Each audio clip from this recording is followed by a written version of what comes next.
औरत बस बेडरूम से बाहर आई ही थी जब उसने देखा कि उसकी बेटी से चावल परोसते समय गलती से कटोरी गिर गई, जिससे वो जल गई। असल में उसकी ननद को सूप चाहिए था, पर वो अपनी जगह से हिलना नहीं चाहती थी, इसलिए उसने लड़की को सर्व करने का ऑर्डर दिया। पर उसकी सास ने ना सिर्फ उसे रोका नहीं, बल्कि सूप की कटोरी ठीक से न पकड़ पाने के लिए लड़की को ताना मारा, ये कहते हुए कि वो जो खाना खाती है वो बस अनाज की बर्बादी है। औरत जवाब देने ही वाली थी, पर लड़की ने कहा कि उसे दर्द हो रहा है। ये देखकर औरत को अपनी बेटी को दवा लगाने के लिए साइड में ले जाना पड़ा। इस समय उसका पति भी पीछे पीछे आया। सबसे पहली बात जो उसने कही वो औरत को अपनी माँ के साथ बहस न करने के लिए मनाना था, ये कहते हुए कि उसकी माँ बस बेटी के करीब आना चाहती थी, इसलिए उसने उसे रूल सिखाए। फिर उसने आगे कहा कि उसकी माँ की आवाज तीखी है पर वो दिल की अच्छी है। उसने अपनी आंखों से अपनी माँ को बेटी के लिए नए साल के गिफ्ट के तौर पर एक सोने का ब्रेसलेट खरीदते हुए देखा था। शुरू में औरत अभी भी अपने पति की बातों को लेकर थोड़ी शक में थी, पर डिनर टेबल पर उसकी सास ने सच में 2 गिफ्ट बॉक्स निकाले। जब बेटी ने उन्हें खोला तो उसने देखा कि अंदर सच में एक सोने का ब्रेसलेट था। पर औरत ने जल्द ही कुछ गड़बड़ नोटिस की। वो जानती थी कि पिछले सालों में जब उसकी सास शगुन के लिफाफे देती थी तो वो जानबूझकर बेटी को नजरअंदाज करती थी। वो इस साल इतनी मेहरबान क्यों थी, बेटी को एक सोने का ब्रेसलेट देना। पर अगले ही सेकंड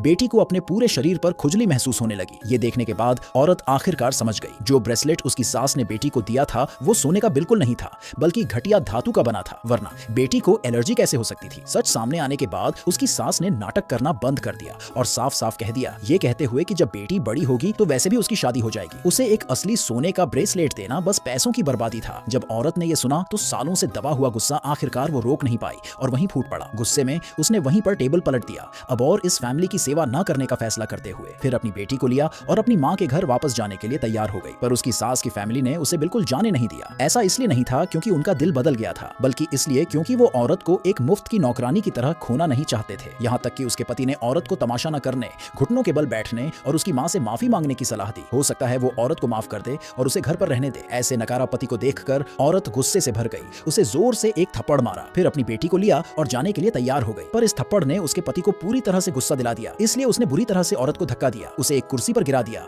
उसे एक सबक सिखाने के लिए मारने को तैयार था, जिससे औरत को पता चले कि इस घर का मालिक कौन था। किस्मत से ऐन मौके पर औरत के पेरेंट्स आखिरकार पहुंच गए। वो यूनचौन के सबसे अमीर लोग थे। उसके पिता ने तुरंत कहा, मेरी बेटी को हाथ लगाने की हिम्मत कौन करता है।